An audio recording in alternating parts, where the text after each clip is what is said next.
ঋণের ভারে খাদের ধারে বাংলা। রাজ্যের মোট দেনার পরিমাণটা শুনলে মাথায় বাজ পড়বে আপনার। 15 বছরে মমতার শাসনের ফাইল কি বলছে জানেন?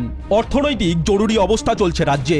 একদিকে জনগণের মাথার উপর বিপুল ঋণের বোঝা, অন্যদিকে রাজ্য সরকারি দপ্তরগুলিতে চলছে বেআইনি নিয়োগ।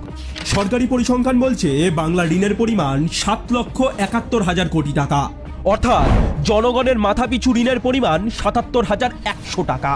চলতি আর্থিক বছরের শেষে বাংলার মোট ঋণের পরিমাণ পৌঁছে যাবে 8 লক্ষ কোটি টাকায়।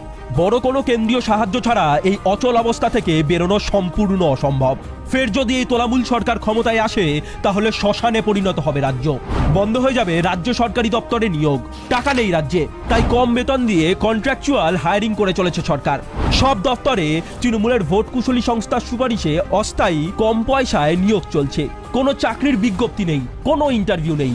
সুপারিশের মাধ্যমে গত 15 বছর ধরে কেবল নিজেদের ঘরের লোককে দেওয়া হয়েছে সেই অস্থায়ী চাকরি। বাংলায় চাকরির ক্রাইটেরিয়া হলো দলীয় আনুগত্য। বর্তমানে পুরোটাই ক্যামাক স্ট্রিটের নিয়ন্ত্রণে। ইতিমধ্যেই বেআইনি নিয়োগের সংখ্যা 46,000 ছাড়িয়েছে। যোগ্যতা ও মেধা প্রতারিত হয়েছে কোচবিহার থেকে কাকদ্বীপে।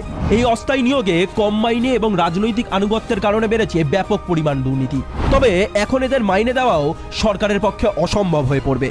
চাকরি দুর্নীতির জেরে 26,000 নিয়োগ বাতিল হয়, যার জেরে আবারও গত 1 মার্চ এবং 8 মার্চ গ্রুপ সি এবং গ্রুপ ডির পরীক্ষা হয়। কিন্তু যত আসন ফাঁকা তার অর্ধেকেরও কম সিটের জন্য বিজ্ঞপ্তি জারি করা হয়।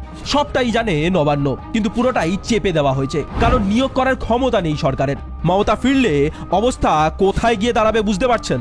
ভোটের লাইনে দাঁড়ানোর আগে একবার ভাবুন, প্র্যাকটিস করুন। 26-এ সমূলে উৎখাত করুন এই তোলামূল সরকারকে।